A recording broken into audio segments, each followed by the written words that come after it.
Здравствуйте, уважаемые телезрители! Сегодня у нас очередной выпуск телепрограммы «Ельгек Измет». Одной из задач государства является социальная защита населения, гарантии по поддержке населения на случай утраты трудоспособности.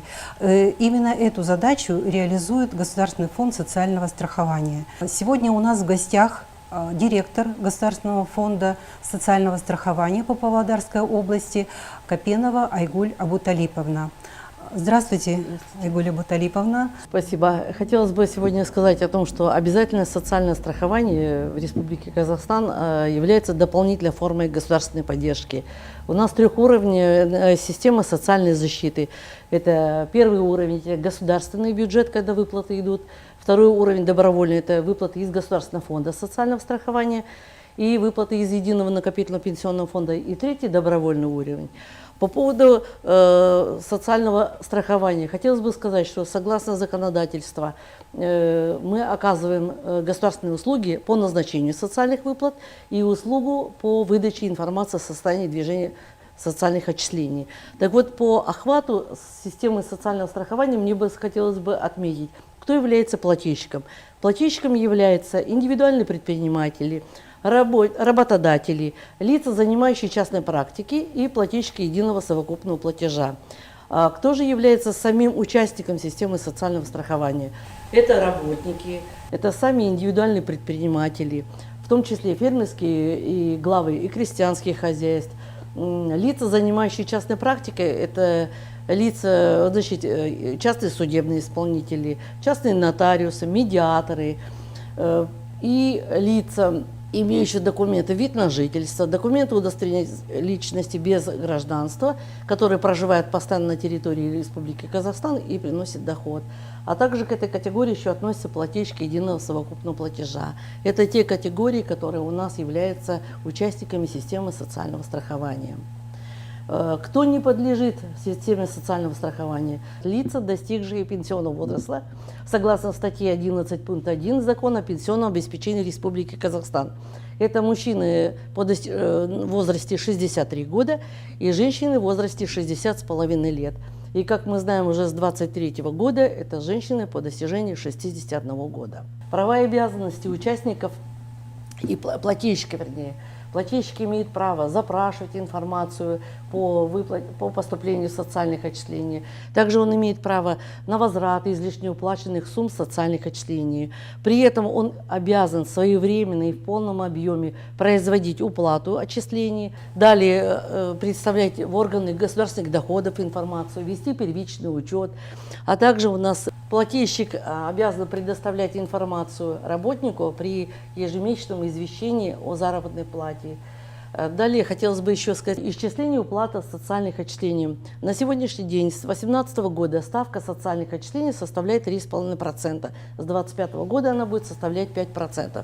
При этом хотелось бы сказать, что размер максимального дохода для исчисления социальных отчислений не должен превышать 7 минимальных заработных плат. Если на сегодняшний день минимальная зарплата составляет 60 тысяч, то максимальный размер социальных отчислений составляет 14 700 тенге. Минимальный размер социальных отчислений, согласно законодательству, это 3,5% от минимальной заработной платы на соответствующий финансовый год. На сегодняшний день он составляет 2100 тенге, что дает возможности при уплате минимальной суммы социальных отчислений. Если человек обращается за социальной выплатой, у него в расчете, допустим, у него был доход 10 тысяч, в расчете, когда работодатель правильно производит уплату минимальную 2100, будет участвовать сумма 60 тысяч, то есть размер минимальной заработной платы. Это очень поддерживает именно людей, которые обращаются за социальными выплатами и за другими выплатами. То есть это гарантированность и полнота суммы социальной выплаты вот в этом случае, конечно, поддерживается государством на основании законодательства. Айгуль Абуталиповна, можно вопрос? Скажите, пожалуйста, вот эти виды выплат являются государственными услугами? Какие услуги оказывает фонд? Да, виды услуг. Относится это, услуги у нас, это назначение социальных выплат по утрате трудоспособности, если можно по утрате трудоспособности, по потере кормильца, по потере работы, по беременности, родам и усыновленным, удочеренным новорожденного ребенка и по уходу за ребенком по достижении 1 года. По утрате трудоспособности мне хотелось бы сказать, вот как я уже говорила, 3 уровня системы существует, вернее, социальной защиты. Из них добровольный уровень – это когда из ГФСС выплата осуществляется на основании процента утраты трудоспособности и дохода за последние 24 месяца, а также стажа участия в системе. То есть сколько месяцев производилась уплата социальных отчислений в фонд. И первый уровень, это который идет из бюджета, выплата по инвалидности, она осуществляется на основании кратности прожиточного минимума. То есть, если инвалид на сегодняшний день обращается за этой социальной выплатой, он будет получать 2 выплаты и из республиканского бюджета, и выплаты из Государственного фонда социального страхования. Такая же социальная выплата, следующая, это по потере кормильца.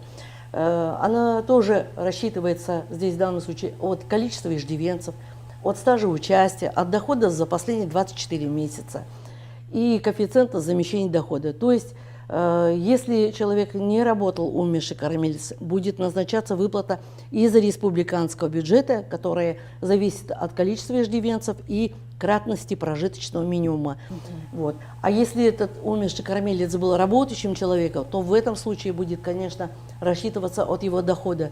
То есть параллельно будет тогда получать человек этот 2 выплаты и из республиканского бюджета, и из ГФСС. Данная социальная выплата осуществляется до 18-летнего возраста иждивенца, либо до 23-летнего возраста. В этом случае, если они обучаются очно, и ежегодно предоставляет справку с учебного заведения при ежегодном обновлении справки. Да. Хотелось бы мне сказать еще по следующей выплате, это по потере работы, если можно, да. Данная социальная выплата назначается лицам, зарегистрированным в качестве безработного в Центре занятости населения. Данная выплата осуществляется от 1 до 6 месяцев, в зависимости от того, сколько месяцев отчисления присутствует за данного работника, будем говорить. Если он проработал, ну, допустим, более 6 лет, у него 72 месяца стажа участия, тогда ему будут выплату назначать на 6 месяцев. Данная социальная выплата еще зависит от дохода за последние 24 месяца. При этом хотелось бы сказать, что коэффициент замещения дохода на сегодняшний день по социальной выплате, по потере работы составляет 40%. Но, как мы уже все слышали, в рамках послания главы государства было поручение дано, чтобы применить коэффициент замещения дохода 45%. Откуда это исходит? Дело в том, что Международная организация труда рекомендует данный коэффициент изменить и применить, вернее, в размере 45%. Поэтому для приведения к международным стандартам с января 2023 года данная социальная выплата будет рассчитываться уже 45% коэффициент замещения дохода. Каким образом это будет происходить? Если получатель на 1 января 2023 года будет являться еще активным получателем, то в этом случае его размер будет делиться на 40% и умножаться на 45%. И хотелось бы сказать, что данная процедура будет проходить в автоматическом режиме, и заявление на перерасчет подавать нет необходимости. Вот это изменение будет в этой части именно по потере работы с января 2023 года. И хотелось бы еще сказать, следующая выплата – это по беременности, родам, усыновленные, удочеренные. Это одна услуга, она рассчитывается от дохода за последний год и от количества дней в листе о временной нетрудоспособности. Количество дней бывает разным, все в зависимости от состояния, будем говорить, беременности женщины, поэтому расчет производится у каждого, естественно, от больничного листа, который предоставляется на момент обращения, и от дохода ее за последние 12 месяцев. В этом случае, конечно, количество дней бывает и на 126 дней, и бывает, когда осложненные роды, и разные ситуации, когда преждевременные роды. Ну, вот таким образом как бы происходит расчет. Здесь в основном как бы он понятен, и особо вопросов не возникает. Вот. Следующая выплата, мне бы хотелось бы говорить именно о государственной услуге. Это на случай потери дохода в связи с уходом за ребенком по достижении 1 года. Да, она рассчитывается от дохода за последние 24 месяца. И умножая на коэффициент замещения дохода. И хотелось бы мне здесь сказать, что в рамках послания главы государства и проекте социального кодекса данная социальная выплата с января 2023 года будет продлена до 1,5 лет теперь. Хотелось бы сказать еще одна услуга у нас есть государственная, это выдача информации о состоянии движения социальных отчислений. Данную информацию вы можете получить либо через ЦОН, либо через ЕГОВ можно ее получить, имея при наличии электронной цифровой подписи, либо можно получить это в филиале АО ГФСС. Сразу на приеме при наличии документа, удостоверяющего личность, данная информация выдается заявителю, на основании которой заявитель может увидеть, насколько регулярно производится уплата работодателем, насколько нету, что отсутствие этих отчислений. Дело в том, что наличие самих социальных отчислений, размер социальных отчислений влияет на размер социальной выплаты. Всю информацию всегда можно будет увидеть на сайте ГФСС, либо можно увидеть ее в Инстаграме. Здесь можно будет слайд, да, вот в Инстаграме по этой адресу, либо в Фейсбуке. Регулярно филиал фонда будет выставлять данную информацию, и то, что будет интересно людям или будут возникать вопросы, вы всегда можете обратиться по телефонам 390686 или 390687. Филиал фонда расположен в здании Площадь Победы 3, кабинет 93.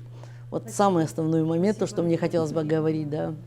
Уважаемые телезрители, сегодня у нас в гостях была директор государственного Володарского филиала Государственного фонда социального страхования Копенова Айгуль Абуталиповна. Спасибо за внимание. Всего доброго.